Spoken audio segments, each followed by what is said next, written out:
देखो आगे इसके बाद में इसकी जो केमिकल रिएक्शन है वो पढ़ते हैं, है ना।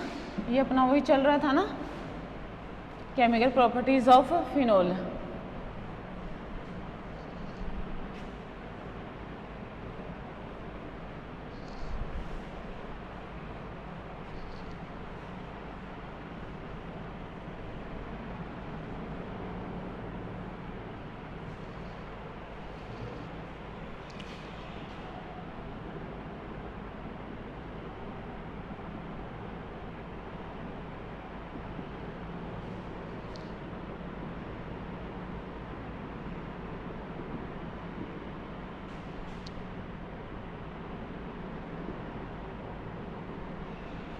देखो केमिकल प्रॉपर्टीज़ ऑफ फिनोल, ठीक है।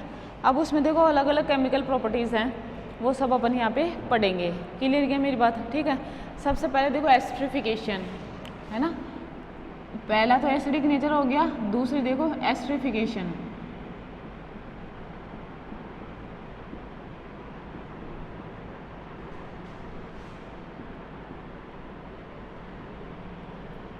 देखो फिनोलों के एस्ट्रीकरण की अभिक्रिया, ठीक है, एस्ट्रिफिकेशन। देखो इसमें क्या होता है, या इसको क्या बोलते हैं, ऑर्थो एसाइलेशन। क्लियर क्या, इस रिएक्शन को अपन क्या बोलते हैं, ऑक्सीजन एसाइलेशन। ऑक्सीजन एसाइलेशन क्या बोलते हैं, ऑक्सीजन एसाइलेशन भी बोलते हैं। अब देखो इसमें क्या होता है कि फिनोल की रिएक्शन क्या होती है कि बेसिक मीडिया में क्या करवाई जाती है, या कंसनट्रेट H2SO4 की प्रेजेंस में, है ना। इसकी रिएक्शन किसके साथ करवाई जाती है, एसिड क्लोराइड के साथ करवाई जाती है, या फिर एसिडिक एनहाइड्राइड के साथ करवाई जाती है, ठीक है। अगर ऐसा हो तो क्या बनता है, नॉर्मली एसाइल फिनोल का निर्माण होता है। क्लियर क्या, ठीक है, मतलब एस्टर का निर्माण होता है, एरोमेटिक एस्टर का। क्लियर, देखो यहाँ पे मैं लिखूँ फिनोल एक्वस NaOH या कंसनट्रेट H2SO4, है ना। एस्ट्रिफिकेशन या तो एसिडिक मीडियम में होता है या बेसिक मीडियम में होता है, दोनों में हो सकता है। एक्वस NaOH या कंसनट्रेट H2SO4 की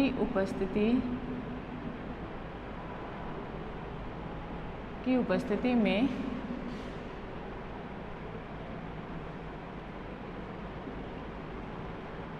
ऑक्सीजन एसाइलेशन, है ना,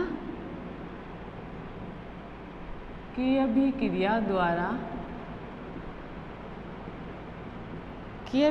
द्वारा एस्टर का निर्माण करते हैं, ठीक है।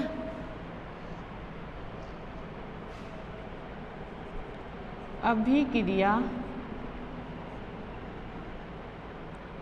फिनोल व एसिड क्लोराइड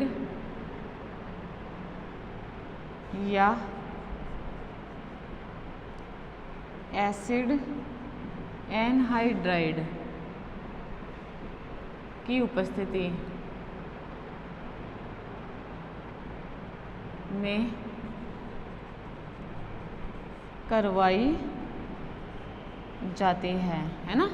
अभिक्रिया क्या होती है, या तो एसिड क्लोराइड या एसिडिक एनहाइड्राइड की उपस्थिति में करवाई जाती है, ठीक है। देखो फिनोल हो गया, एक्वस NaOH या कंसनट्रेट H2SO4, क्या बनेगा, OCOCH3, ठीक है। या देखो AROH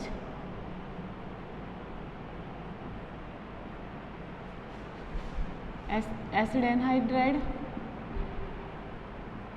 NaOH या कंसनट्रेट H2SO4, क्या बनेगा, यही।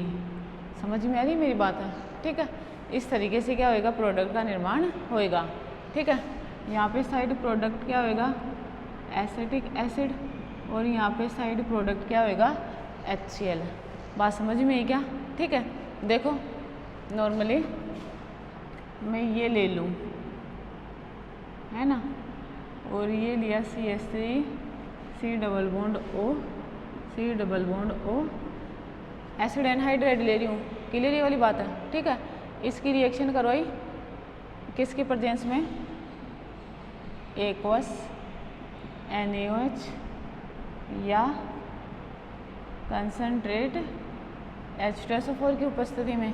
ठीक है, देखो क्या बनेगा, ये O C double bond O CH3, मतलब ऑक्सीजन पर एसाइल ग्रुप जुड़ा है ना, तो इसे कहेंगे ऑक्सीजन एसाइलेशन।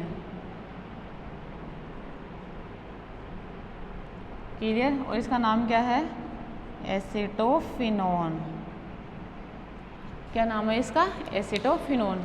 बताओ ऐसे ही रिएक्शन अपन क्या करवा सकते हैं, किसके साथ करवा सकते हैं, एसिड हैलाइड के साथ। क्लियर, मतलब एसिड क्लोराइड।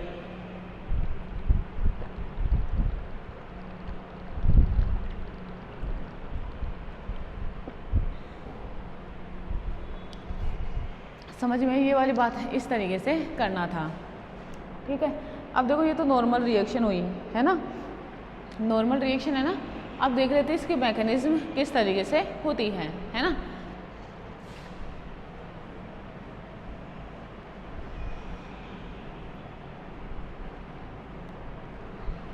देखो मैकेनिज्म,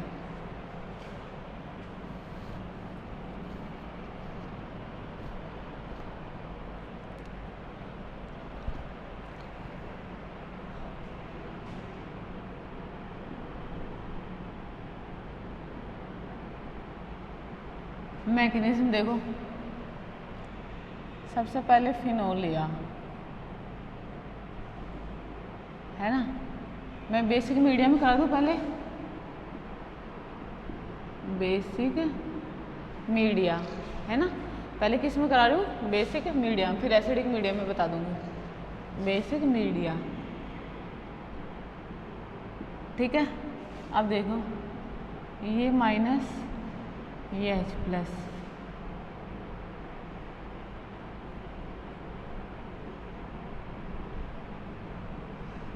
ऐसा हो गया क्या? ठीक है,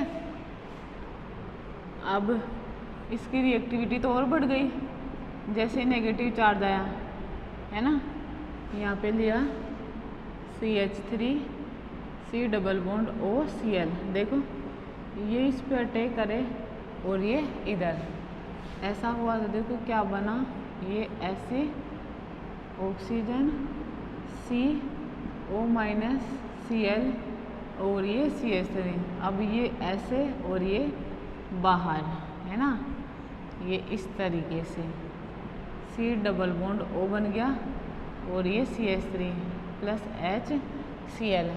क्लियर? क्या क्या बना, एसीटोफिनोन। ये बात भी क्लियर ना।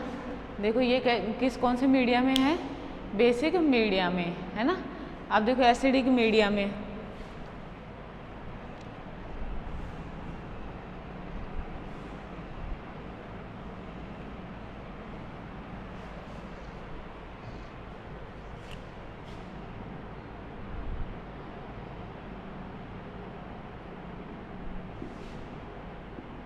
एसिडिक मीडिया क्या लिख रहे हैं अपन, मैकेनिज्म है ना, समझ में बात है। ठीक है, देखो एसिडिक मीडिया में सबसे पहले मतलब H प्लस आयन वगैरह लेंगे, तो देखो यहाँ पे लिखा मैंने CH3 Cl double bond O। ठीक है, ये लिख दिया एसिड क्लोराइड। बताओ एसिडिक मीडिया का मतलब ये क्या, और बताओ इसका मतलब ये क्या, समझ में आ रही मेरी बात है ना। ये इसके साथ रिएक्शन करेगा। क्लियर? अब देखो रिएक्शन हुई तो CH3 C double bond OH plus और ये Cl है ना।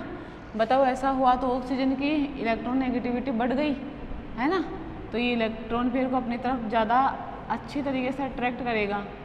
क्लियर? ये देखो ये OH plus CH3 C double bond OH plus और ये Cl, समझ में आ रही है। मुझे एक बात तो ये हाइड्रोजन मतलब OH एस्ट्रो के रूप में नहीं निकलता है ना इसकी प्रेजेंस में एसिडिक मीडिया में, वरना तो अल्कोहल तो डिहाइड्रेशन रिएक्शन दे देती है ना, फिनोल नहीं देती है ये।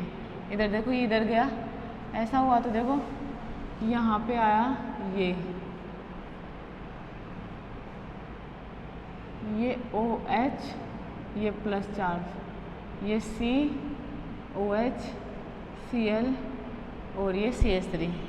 बताओ हाइड्रोजन H+ फॉर्म में रिमूव होएगा, रिमूव हुआ तो ये इस तरीके से आया OH CH3, ये Cl। बात समझ में आई इतनी, ठीक है। अब इसके बाद में देखो ये इधर आया तो ये बाहर गया, तो ये Cl- बाहर, और ये लिखा इस तरीके से, ये ऑक्सीजन डबल बॉन्ड OH+ और ये CH3। समझ में आई। अब बताओ ऑक्सीजन पर क्या आ गया, मोर इलेक्ट्रोनेगेटिव एटम होता है ऑक्सीजन, तो ऑक्सीजन पर पॉजिटिव चार्ज नहीं आ सकता, लेकिन यहाँ पे पॉजिटिव चार्ज आया जो इसकी स्टेबिलिटी को क्या होता है, कम करने वाला होता है। तो ये H+ बाहर गया और ये इस तरीके से ऑक्सीजन से डबल बॉन्ड OCH3, तो ये भी क्या बना, एसीटोफिनोन।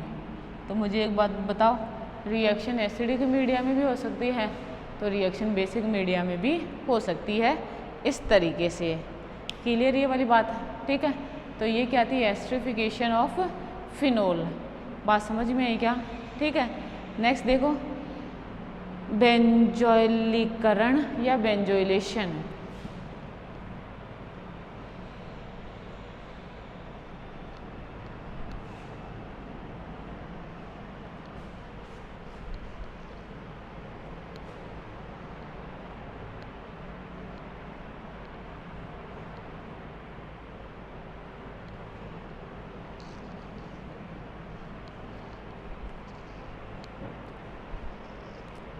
तीसरी रिएक्शन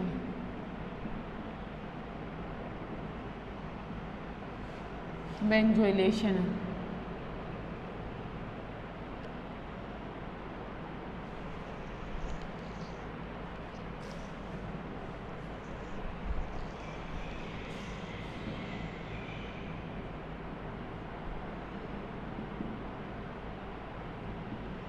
है ना, बेंजोइलीकरण, ठीक है। देखो अभी क्या हो रहा था, अपन एस्टर का निर्माण कर रहे थे। फिनोल क्या होता है, एसिड क्लोराइड या एसिडिक एनहाइड्राइड से क्या करता है, रिएक्शन करता है और एस्टर का निर्माण करता है। समझ में आ रही है। अब इसमें क्या होता है कि बेंजोइलीकरण की जो अभिक्रिया होती है उसमें फिनोल की अभिक्रिया किसके साथ करवाई जाती है, बेंजोइल क्लोराइड के साथ करवाई जाती है, ठीक है। और बेंजोइल क्लोराइड क्या करता है, उसी तरीके से एस्टर का निर्माण करता है, एरोमेटिक एस्टर का। समझ में आ रही। तो ये रिएक्शन क्या कहलाती है, बेंजोइलीकरण कहलाती है, और बेंजोफिनोन का निर्माण होता है इसमें, ठीक है। ठीक है, देखो इधर, जब फिनोल की अभिक्रिया, है ना, जब फिनोल की अभिक्रिया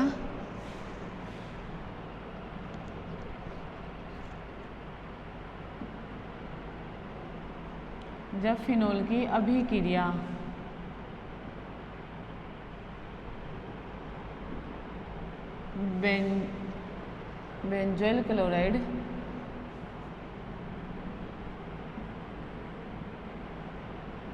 से, जब फिनोल की अभिक्रिया बेंजोइल मैं तो स्पेलिंग ही लिख देती हूँ, है ना,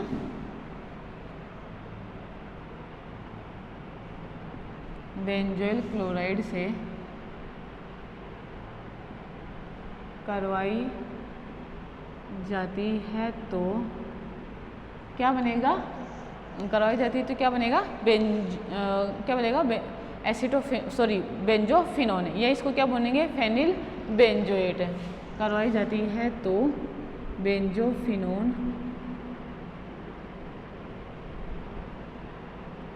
का निर्माण होता है ना। इसे क्या कहेंगे अपन, बेंजोफिनोन को क्या कहेंगे, फेनिल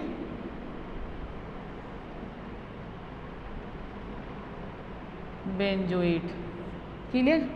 देखो रिएक्शन देखो, रिएक्शन लिखूँ मैं इस तरीके से, ये लिखा OH। मैकेनिज्म आप लोग खुद लिख सकते हो ना, खुद से लिखना है इसकी मैकेनिज्म, OCl। ठीक है, अब देखो ये अटैक करेगा, ये इधर से इधर है ना, ऐसा हुआ तो ये ऐसे, इसको देखो ऐसे लिख रही हूँ, यहाँ पे लिख रही हूँ मैं OH, अब ये प्लस, ये O-, ये Cl और ये बेंजीन रिंग। क्लियर ये चीज़, हाइड्रोजन H+ फॉर्म में निकला है ना। बताओ H+ फॉर्म में निकला तो ये बना क्या,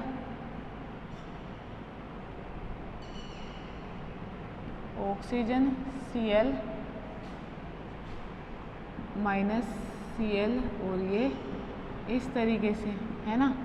अब ये इधर और ये बाहर, तो Cl- बाहर गया और ये इस तरीके से, मैंने सीधी वही लिख दी।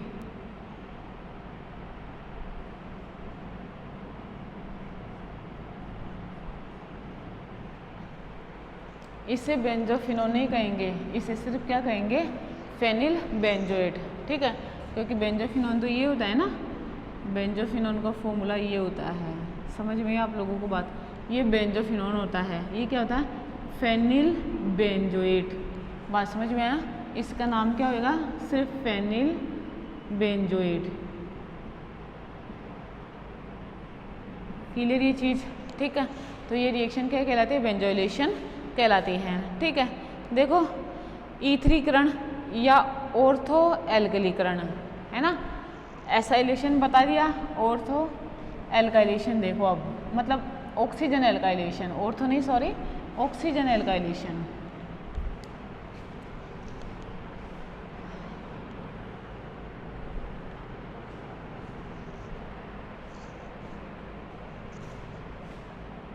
नेक्स्ट रिएक्शन,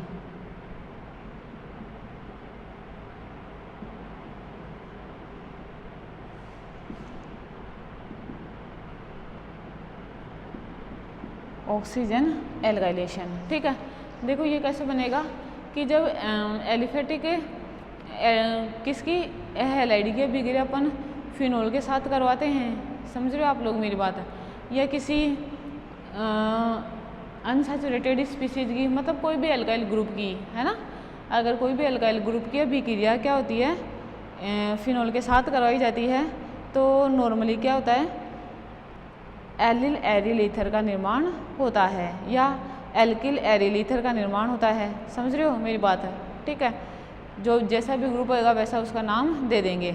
और नॉर्मली क्या होता है, इस सभी क्रिया में सोडियम या पोटेशियम फिनोक्साइड लिया जाता है ना, नॉर्मल फिनोल नहीं लिया जाता है, समझ रहे हो मेरी बात है। ठीक है, ये इसे क्या कहते हैं, ईथरीकरण।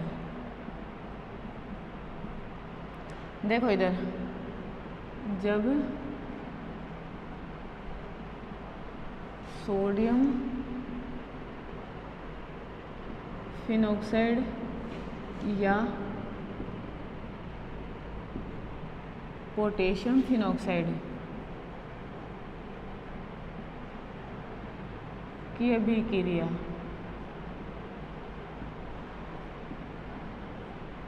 जब सोडियम फिनोक्साइड या पोटेशियम फिनोक्साइड की अभिक्रिया एल्किल हैलाइड के साथ करवाई जाती है तो एल्किल एरिल ईथर का निर्माण होता है। अभिक्रिया ऑक्सीजन एल्काइलेशन कहलाती है ना, क्या कहलाएगी, ऑक्सीजन एल्काइलेशन अभिक्रिया कहलाती है। ये इसे क्या कहते हैं, इसे ईथरीकरण अभिक्रिया भी कहते हैं। क्लियर।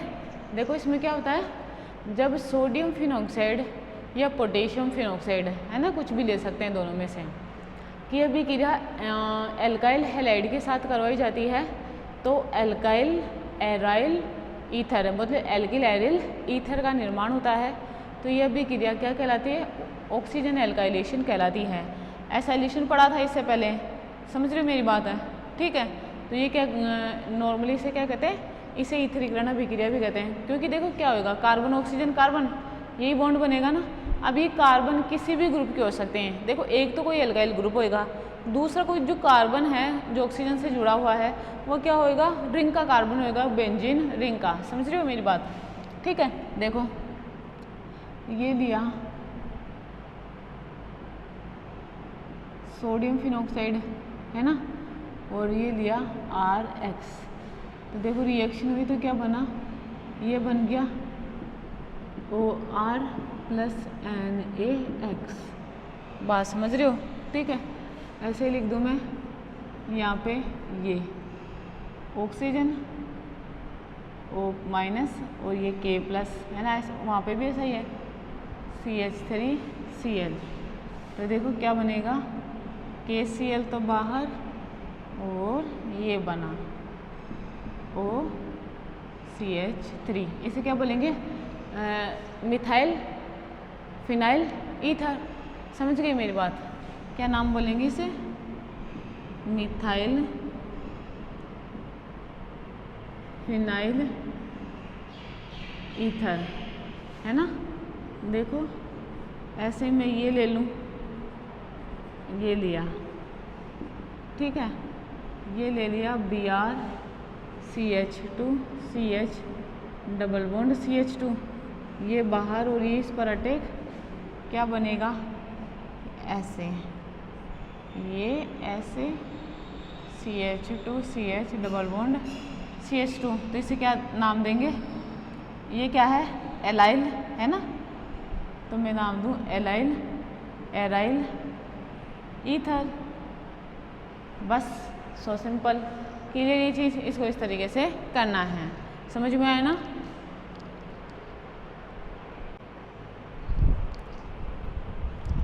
ठीक है, ये कंप्लीट और ऑक्सीजन एल्काइलेशन। अब देखो क्लेजन रीअरेंजमेंट है, ठीक है।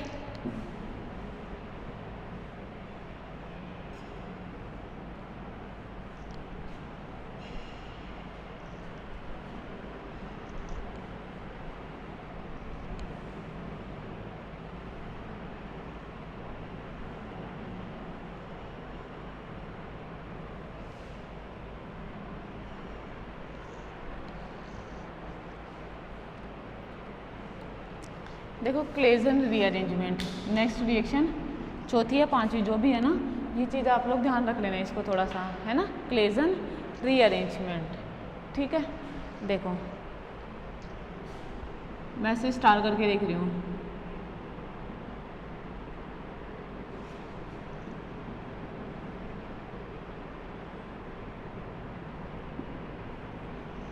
देखो क्लेजन रीअरेंजमेंट है, ठीक है। देखो क्या होता है कि ये कोई रिएक्शन नहीं है ना, ऐसी कोई ये रिएक्शन नहीं है जो क्या हो किसके प्रेजेंस में हो, कोई रिएजेंट हो, है ना, ऐसा नहीं है, कोई कंडीशन हो, ऐसा नहीं है। इसे नॉर्मली ये क्या करती है, हीट करने पर ही, है ना, इसे थोड़ा सा हीट कर दो। क्लेजन रीअरेंजमेंट में क्या होता है कि अभिकारक को थोड़ा सा हीट करना पड़ता है, हीट करने मात्र से क्या करते हैं वो प्रोडक्ट का निर्माण करता है।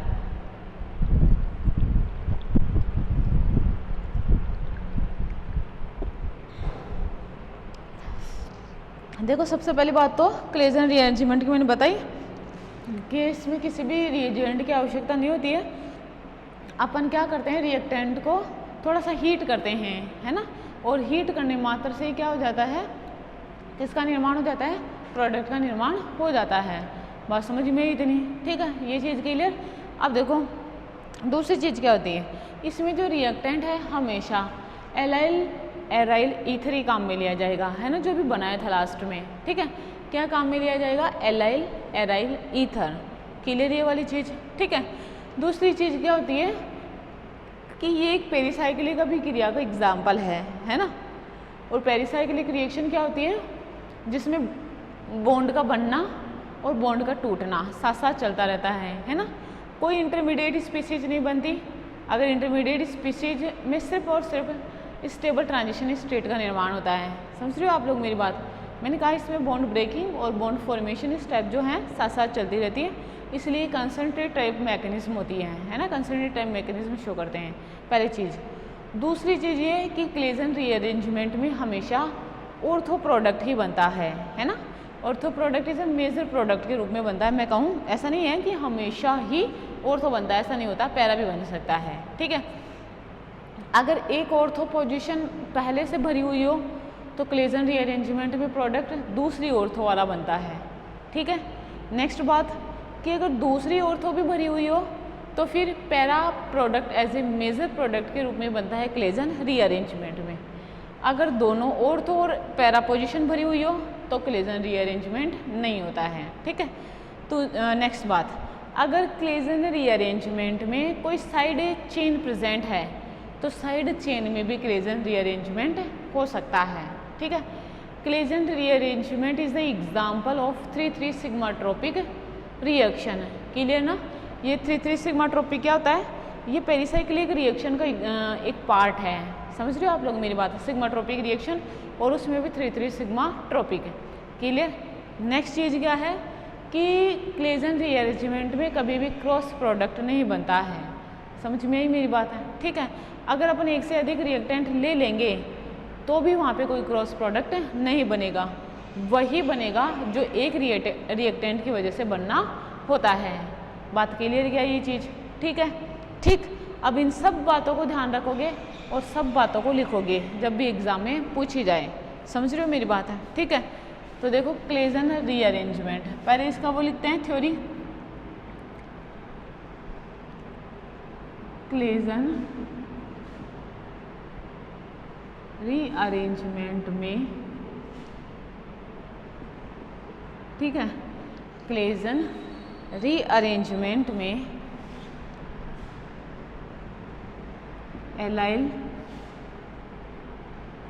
एराइल ईथर ही काम में लिया जाता है। क्या लेंगे, एराइल ईथर। क्लियर, पहली चीज। ठीक है, नेक्स्ट अभिक्रिया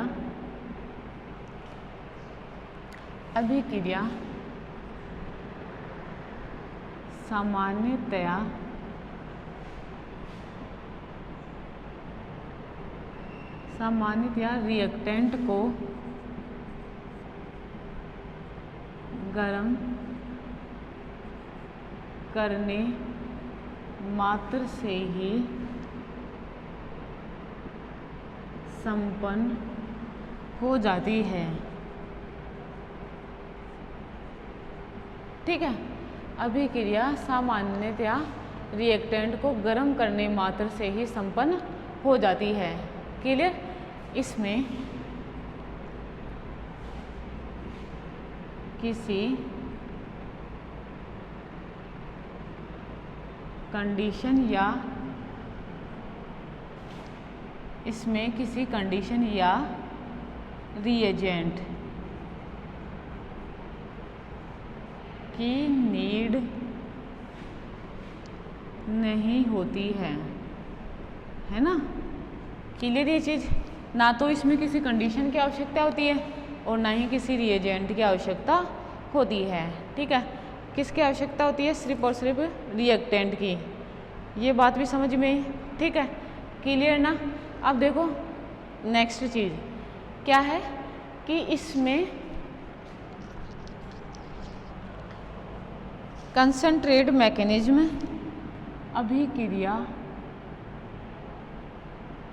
में, या मैं लिखूं पहले अभिक्रिया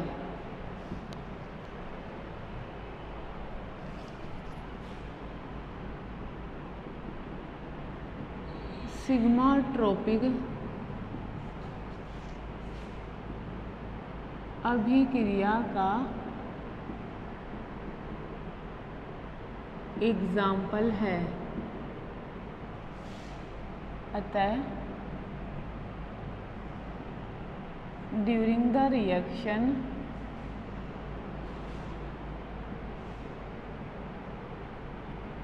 कंसंट्रेट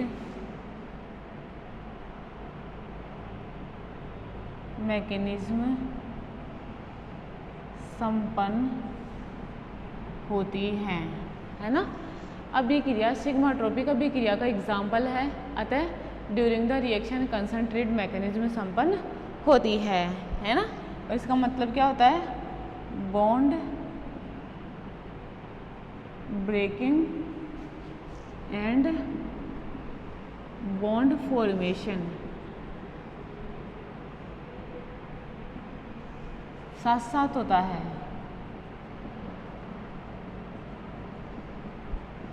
ठीक है, नेक्स्ट चीज क्या होता है,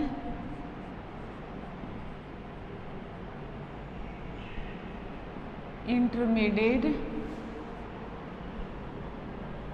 स्पीसीज के रूप में, देखो इंटरमीडिएट स्पीसीज के रूप में साइक्लिक ट्रांजिशन स्टेट का निर्माण होता है ना।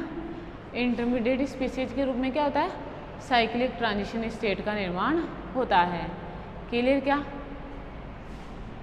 और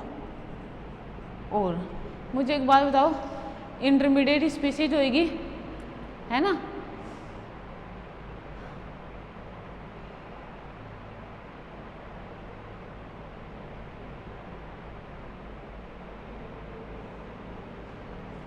देखो intermediate species cyclic transition state होगी जिसमें बॉन्ड ब्रेकिंग और बॉन्ड फॉर्मेशन स्टेप क्या होगी, साथ साथ चलेगी। समझ में आ रही है मेरी बात है, ठीक है। देखो और ऑर्थो एलाइल सब्स्टिट्यूटेड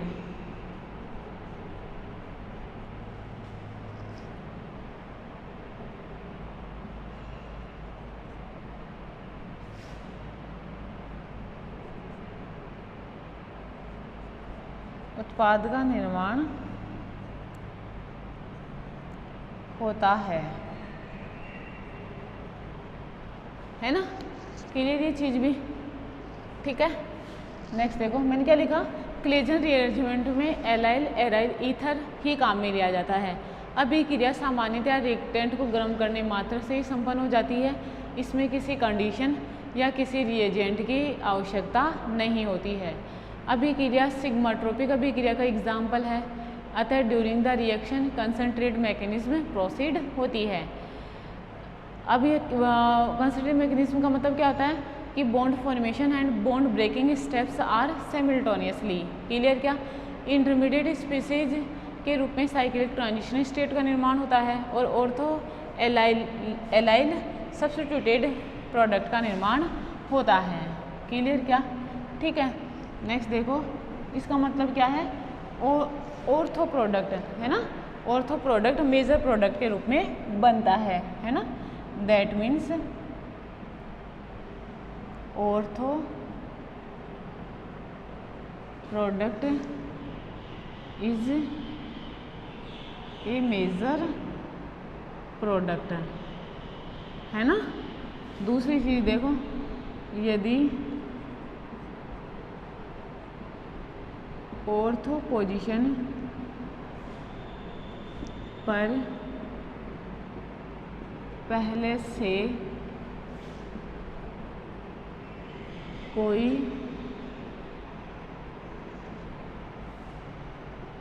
सबसिक्वेंट, देखो यदि ऑर्थो पोजीशन पर पहले से कोई सबसिक्वेंट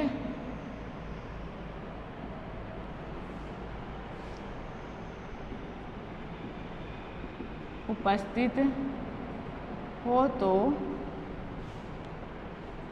अभिक्रिया दूसरी ऑर्थो पोजीशन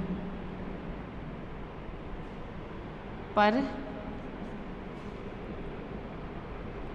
संपन्न होती है ना।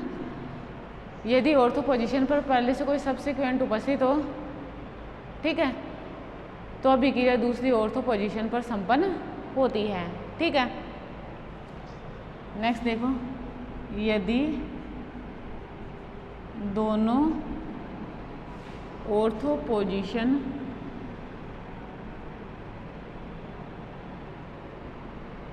ऑक्यूपाइड हो तो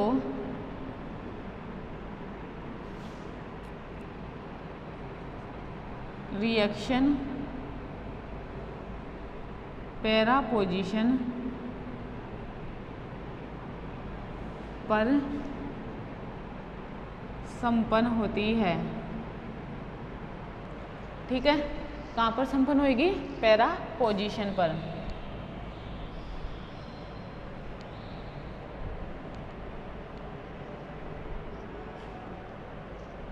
और यदि, है ना, पैरा पोजीशन पर संपन्न होगी और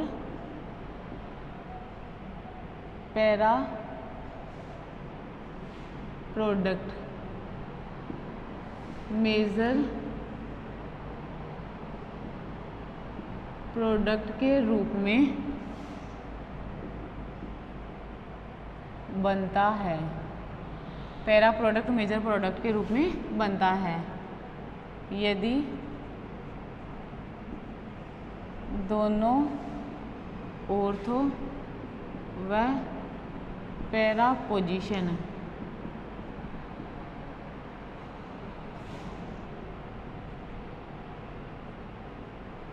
सभी ऑक्यूपाइड हो तो, ठीक है। क्लेजन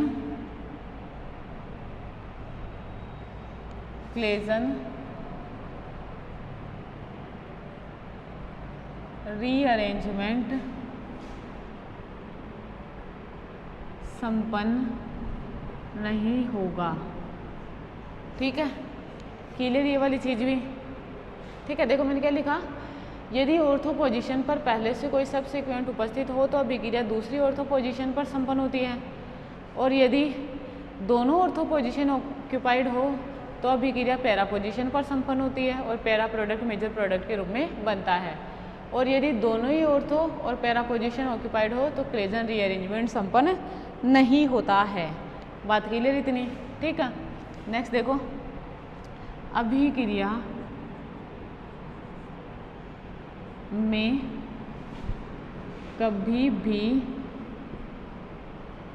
क्रॉस प्रोडक्ट का निर्माण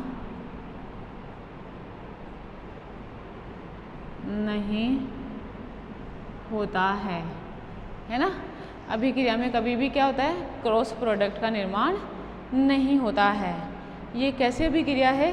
एक अंतः अणुक अभिक्रिया है। समझ में आ रही है ना? क्लेजन रीअरेंजमेंट क्या है? क्लेजन रीअरेंजमेंट क्या है? एक अंतः अणुक अभिक्रिया है। समझ में आ रही है? तो क्रॉस प्रोडक्ट बनने का तो सवाल ही पैदा नहीं होता है, कोई भी क्रॉस प्रोडक्ट नहीं बनता है। क्लियर ये वाली चीज़, ठीक है।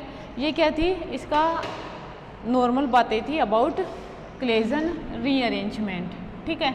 अब देखो रिएक्शन कैसे होती है, मैकेनिज्म कैसे होती है, वो देख लेते हैं।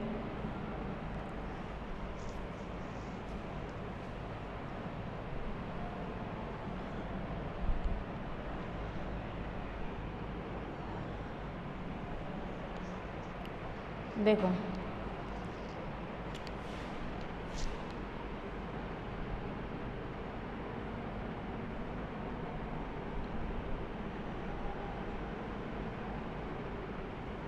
देखो जनरल रिएक्शन अपन कैसे लिखेंगे, इधर देखना।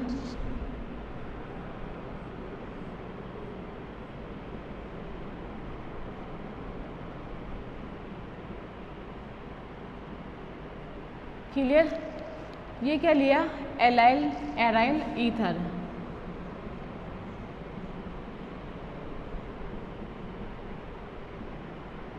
बात समझ में, ठीक है। इसे हीट किया, ये हीट का साइन है ना, सिर्फ हीट करेंगे, हीट किया तो प्रोडक्ट बनेगा ये।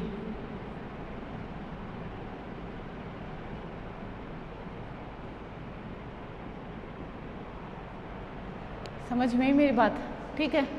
नेक्स्ट देखो, अगर मैं ये ले लूँ,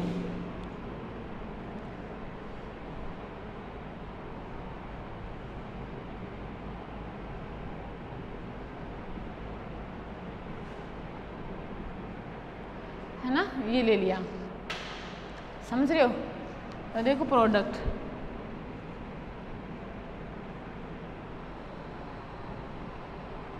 ये CH3, ये CH2, CH double bond CH2, ठीक है।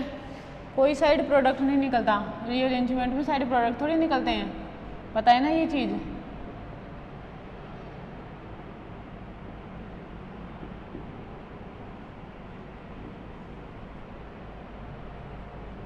ये लिया, हीट किया,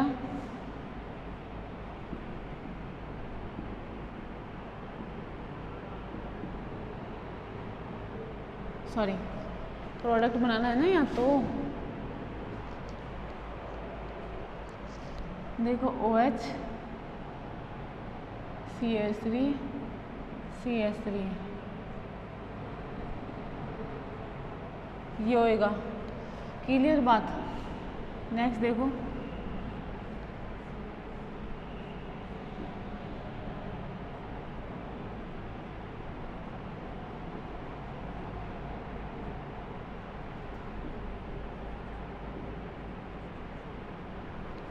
यहाँ करा तो मुझे एक बात बताओ, नो क्लेजन रीअरेंजमेंट। बात समझ में, किसी प्रकार का कोई क्लेजन रीअरेंजमेंट नहीं होगा, क्लियर नहीं वाली चीज़, ठीक है। ये नॉर्मल रिएक्शन। और देखो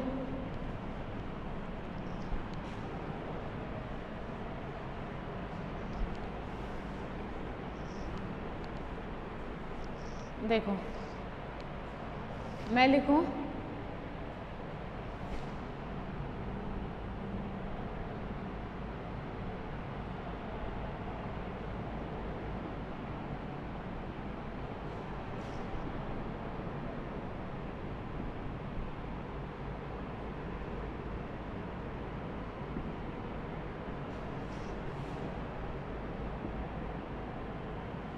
ये, ठीक है। दो ले लिए, दो रिएक्टेंट लिए, इनको हीट किया तो देखो प्रोडक्ट क्या बनेगा, ये।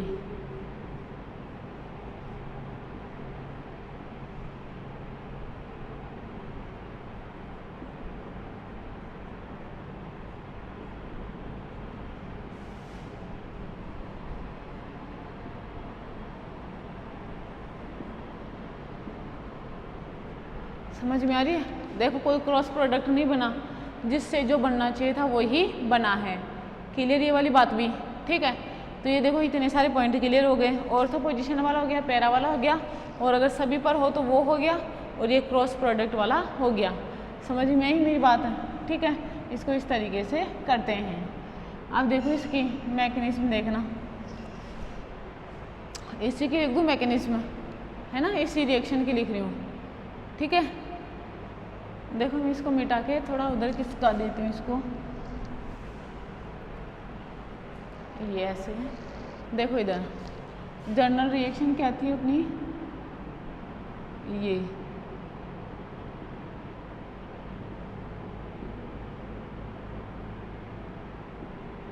ठीक है।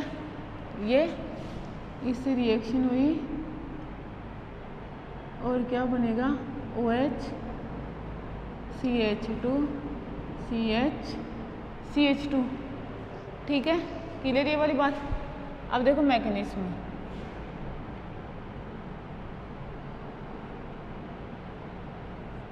देखो ये लिया,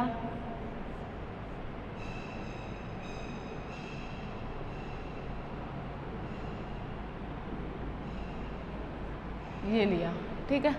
देखो यहाँ से बॉन्ड टूटना है तो इसको एक, आगे नंबर कंटिन्यू 2 3, जुड़ेगा कहाँ पर, ये यहाँ पे, तो 1 2 और ये 3। क्लियर क्या? ठीक बात। इधर देखो, अब एरो एक ही डायरेक्शन में घुमाना है। ईट क्या, देखो ये इधर से इधर, ये इधर से इधर और ये इधर से इधर, ठीक है, और ये इधर से इधर। बताओ एक ही डायरेक्शन में एरो घूम रहे हैं, है ना। तो देखो मैं इसको ऐसे बना दूँ, ये ऐसे, है ना, ये इस तरीके से हुआ। देखो ये बॉन्ड टूट रहा है, ठीक है, ये ऐसे, ये बॉन्ड ऐसे, देखना इसको बना रही हूँ मैं, ये सॉरी, ये टूट रहा है ना बॉन्ड, तो इसको डैश डैश से कर दूँ। ये बन रहा है, ये भी बन रहा है, ये टूट रहा है, ये टूट रहा है और ये बन रहा है, ठीक है, ऐसे लिख दिया।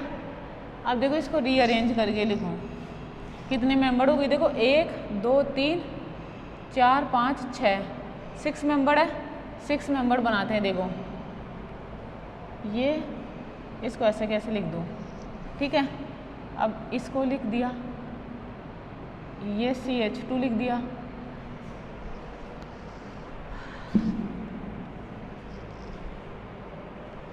देखो इधर थोड़ा सा नीचे बना देती हूँ यहाँ ना, इधर देखो ये करा, ये ऑक्सीजन, ये CH2, ठीक, ये CH, ठीक, उसके बाद में ये CH2, है ना,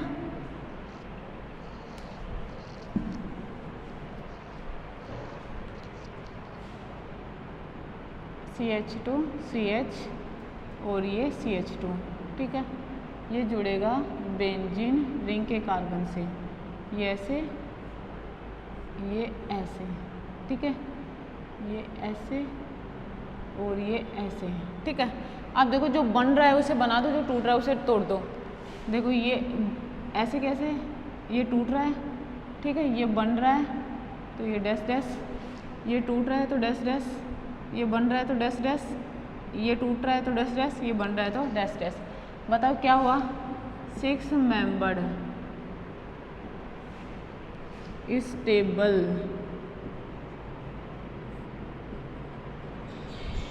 ट्रांजिशन स्टेट का निर्माण हुआ। समझ यही बात, ठीक है। अब देखो प्रोडक्ट कैसे बने, इधर देखो प्रोडक्ट में देखना, यहाँ पे H है ना, इसका प्रोडक्ट देखना ये कैसे बना टूट कर। देखो ऑक्सीजन डबल बॉन्ड ये,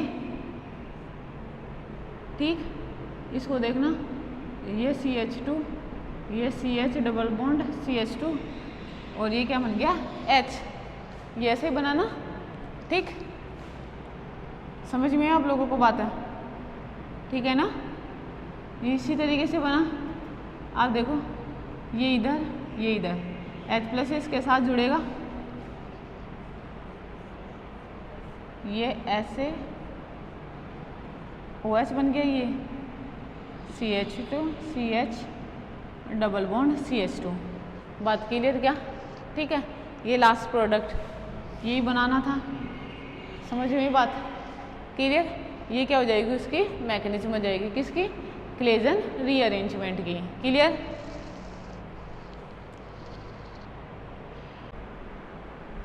क्लेजन रीअरेंजमेंट कंप्लीट हुआ, देखो क्लेजन रीअरेंजमेंट कंप्लीट हुआ।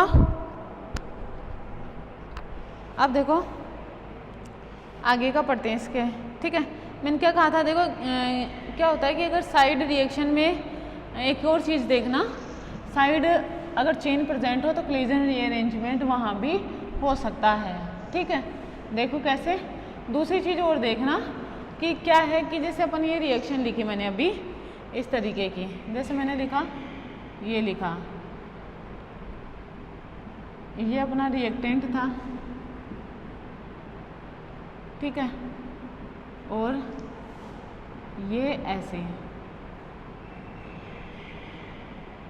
CH2 CH double bond CH2, है ना। देखो ऐसा लग रहा है कि ऊपर वाले इस ग्रुप को उठा के यहाँ पे लिख दिया है ना, लेकिन ऐसा होता नहीं है। होता क्या है, जैसे ये है, समझ रहे हो आप लोग मेरी बात, ये वाला जो कार्बन होता है ना, ये वाला कार्बन है, समझ रहे हो आप लोग, ठीक है। ये वैसे कि वैसे उठा के नहीं रखा है, इसको रीअरेंज करके रखा गया है। क्लियर। देखो दूसरी, देखो यहाँ पे जैसे मैंने क्या कहा था, जैसे मैकेनिज्म लिख लेते हैं इसकी वापस से। देखो ये लिखा मैंने मैकेनिज्म, है ना। अब यहाँ पे लिखो ये CH2 CH double bond CH2 और ये स्टार। क्लियर बात है, ठीक है। ये इस तरीके से।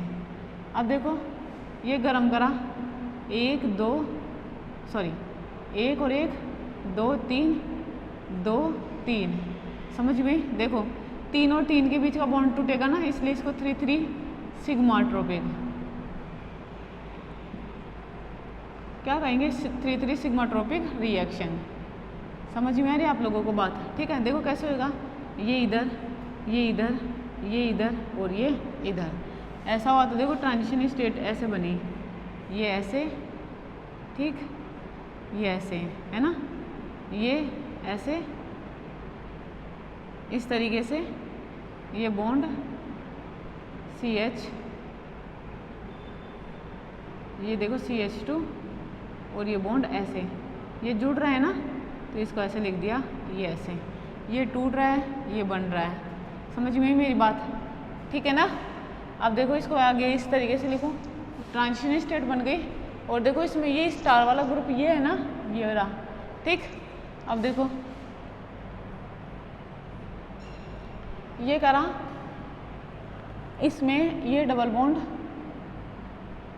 ऑक्सीजन उसके आगे वाले लिख रही हूँ, ये ऐसे, ये H और इधर देखना ये CH2, ये CH डबल बॉन्ड CH2। देखो स्टार वाला यहाँ आ गया ना, समझ रहे हो आप लोग मेरी बात। फिर ये इधर से इधर और ये इधर से इधर, प्रोडक्ट OH और ये इस तरीके से CH2 CH double bond CH2 और ये स्टार। क्लियर ये वाली चीज़, ठीक है। इसको इस तरीके से करेंगे, ठीक है। अब देखो जैसे मैं एग्जांपल लिखूँ,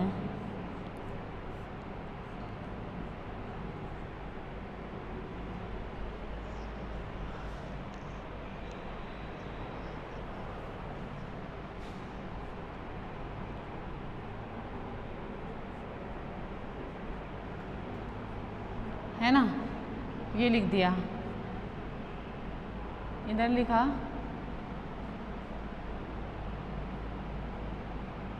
pH, ठीक है। ये लिख दिया CH3, ये लिख दिया CH3 और ये लिख दिया CH3। समझ रहे हो आप लोग मेरी बात, ठीक है। ये वाला एग्जाम्पल आप लोगों को खुद को करना है ना। जो प्रोडक्ट बनेगा ना वो बनाकर देखना है, समझ रहे हो आप लोग, ठीक है। क्लियर ना। देखो पहले क्या जाएगा, 1 2 3 1 2 3, ठीक है। फिर वो यहाँ पे आएगा, ठीक है। फिर नाम दिया आपने इसको 1 और उसको नाम दिया 1, ठीक है। क्लियर ये चीज़, 2 3 1 2 3, ठीक है। और उसका 1 2 3 हो जाएगा। समझ में आ रही है मेरी बात, ठीक है। तो ये वाला एग्जाम्पल आप लोगों को खुद को करना है, खुद से करके देख लेना एक बार, ठीक है। और जो देखो मैंने 3 4 एग्जाम्पल लिखाए हैं आपको, रिएक्शन जब हुई है ना, तो उसकी जो मैकेनिज्म है ना खुद से लिख के देखना, आ जाएगी।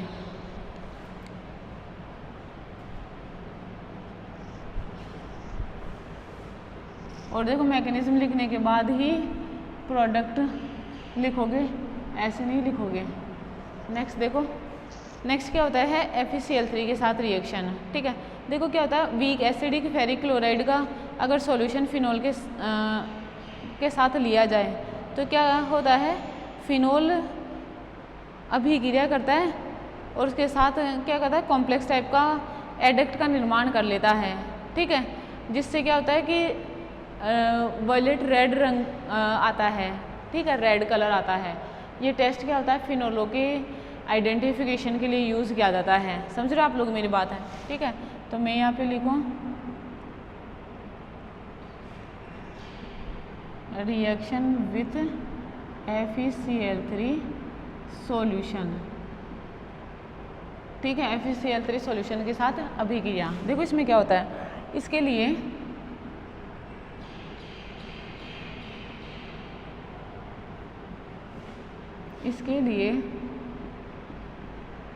एसिडिक FeCl3 सॉल्यूशन को फिनोल के साथ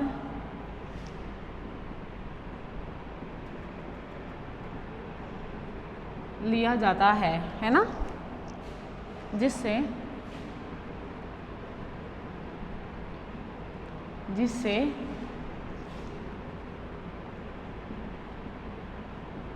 रेड वॉयलेट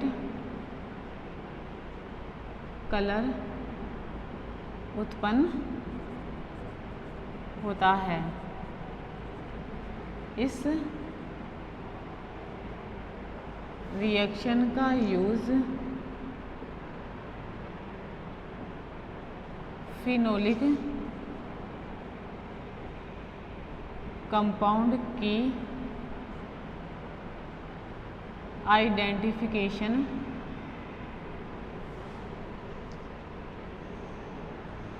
के लिए किया जाता है।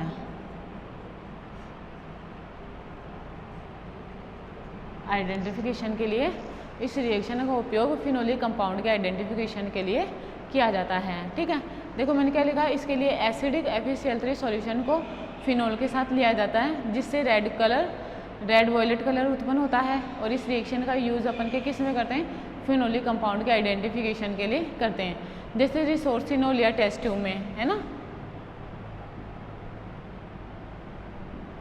Resorcinol plus acidic FeCl3 solution.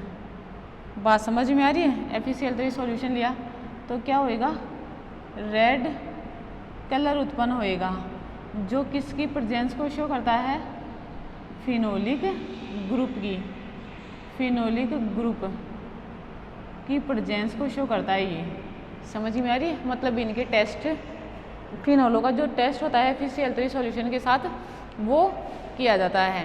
ठीक है, अब नेक्स्ट देखो जिंक डस्ट के साथ रिएक्शन, है ना। नेक्स्ट देखो छोटी छोटी सी रिएक्शन है, रिएक्शन विथ जिंक डस्ट, है ना। देखो इसमें क्या होता है कि जो फिनोल होती हैं, है ना, फिनोल जिंक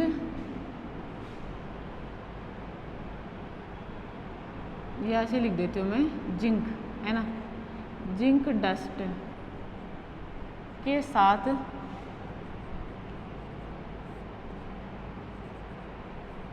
अभिक्रिया करके बेंजीन का निर्माण करती है ना। और अभिक्रिया क्या होती है, डिस्टिलेशन करवाया जाता है इसका, है ना। अभिक्रिया में क्या होता है, बेंजीन का निर्माण होता है। ठीक है, करके बेंजीन का निर्माण करती है ना।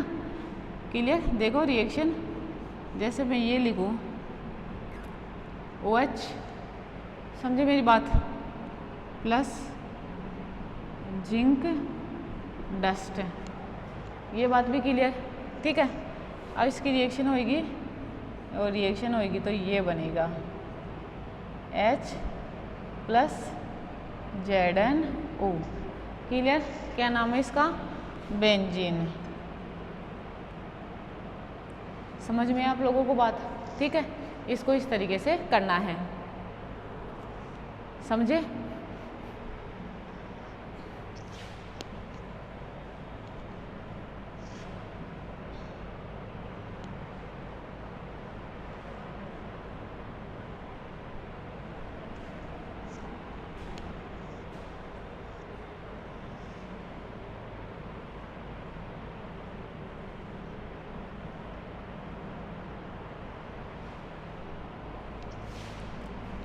ठीक है।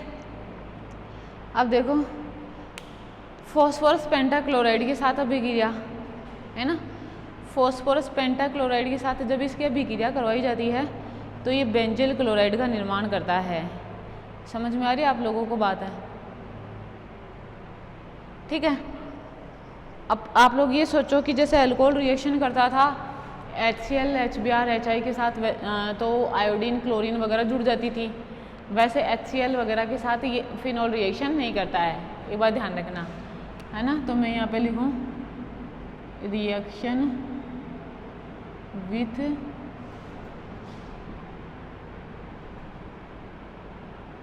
फॉस्फोरस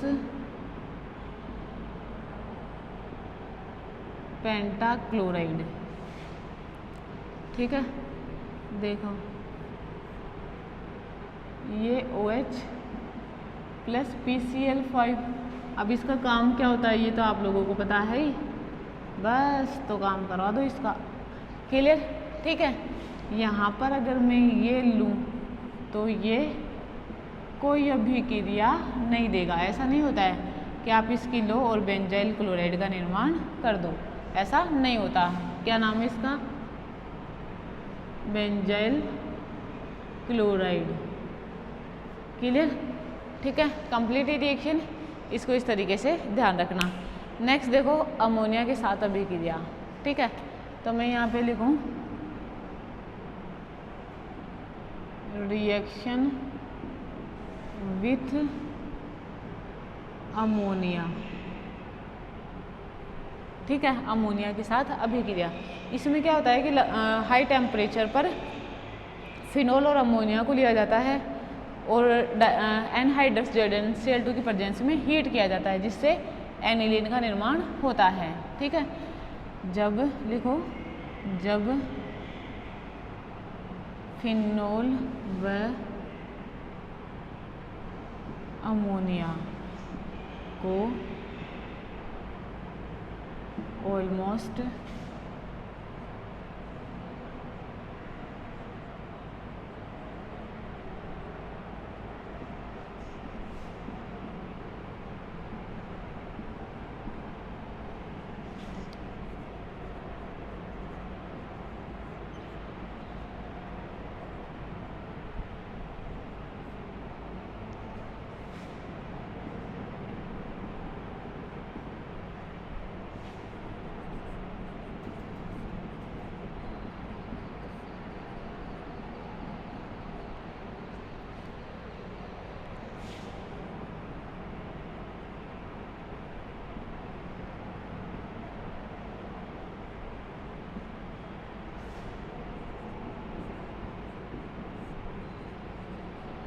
देखो जब फिनोल व अमोनिया को ऑलमोस्ट 300 डिग्री सेंटीग्रेड टेम्परेचर पर एनहाइड्रस ZnCl2 की प्रेजेंस में हीट किया जाता है तो एनिलीन का निर्माण होता है।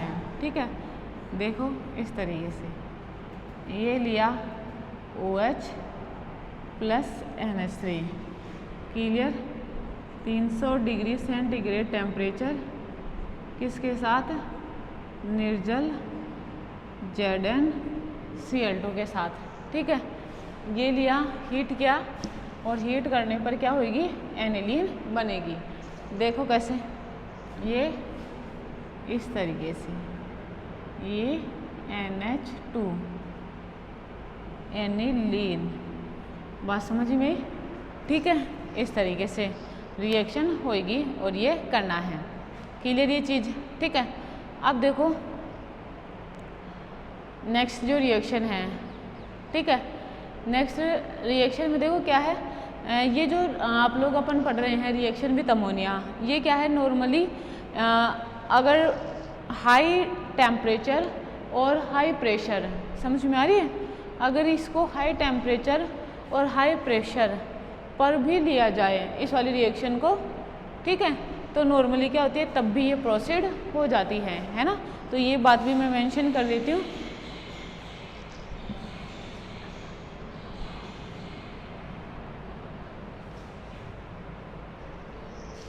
देखो लिख रहा हूँ मैं यहाँ पे, यदि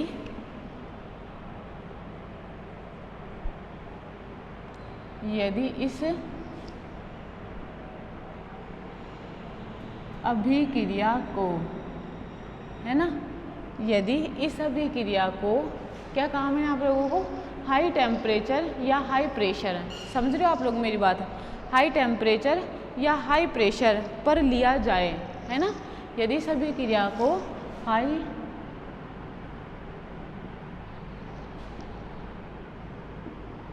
टेम्परेचर या हाई प्रेशर पर लिया जाए तो भी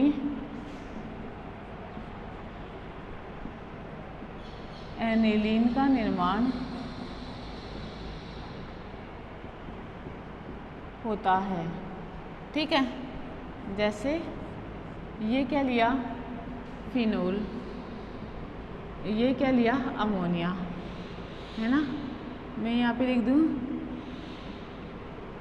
प्रेशर और 300 डिग्री सेंटीग्रेड टेम्परेचर, तो भी क्या बनेगा, एनिलीन बनेगा, ये NH2। क्लियर ये चीज़, ये क्या है अपना फिनोल और ये क्या है अमोनिया। आई क्या बात समझ में? ठीक है, तो अपन इसको इस तरीके से भी कर सकते हैं। ठीक है, तो देखो ये क्या होते हैं, नॉर्मली इनके टेस्ट होते हैं जो अपन लेबोरेटरी में, जैसे FeCl3 वाला था, है ना, FeCl3 सॉल्यूशन, एसिडिक सॉल्यूशन को फिनोल के साथ ले तो नॉर्मली क्या हो कि रेड वॉयलेट कलर उत्पन्न होता है। ये फिनोल के अकॉर्डिंग होता है, जैसे अपन कौन सा फिनोल ले रहे हैं। बात समझ में आई क्या? ठीक है, तो उस तरीके से अपन कर सकते हैं। दूसरा देखो इनका क्या होता है, एक टेस्ट होता है नॉर्मली कि जैसे अपन है ना इनका ऑक्सीडेशन करवाते हैं फिनोल का, समझ रहे हो आप लोग मेरी बात है? ठीक है, तो क्या होता है कि जब इनका ऑक्सीडेशन क्रोमाइल क्लोराइड की प्रेजेंस में करवाया जाता है तो पैराबेंजोक्विनोन बनता है। अब वो पैराबेंजोक्विनोन क्या करता है कि जैसे ऐसा तो नहीं होता है कि जैसे ऑक्सीडेशन करवाए तो सभी अल्कोहल का ऑक्सीडेशन, सभी फिनोल के जो एटम्स है, सभी जितने भी मोल्स है, सबका ये ऑक्सीडेशन हो गया, ऐसा नहीं होता है। समझ रहे हो आप लोग मेरी बात है? ठीक है, कुछ एक मॉलिक्यूल ऐसे भी अनरिएक्टेड भी रह जाते हैं, तो क्या करते हैं वो पैराबेंजोन के साथ हाइड्रोजन बॉन्डिंग शो करते हैं, समझ रहे हो? ठीक है, और फिनोक्विनोन का निर्माण करते हैं। ये फिनोक्विनोन क्या होते हैं, लाल भूरे हरे रंग के दिखाई देते हैं, समझ रहे हो आप लोग? तो इस कारण भी क्या होता है, इनके आइडेंटिफिकेशन अपन कर सकते हैं कि फिनोलिक ग्रुप प्रेजेंट है या नहीं है। क्लियर ये चीज़? ठीक है।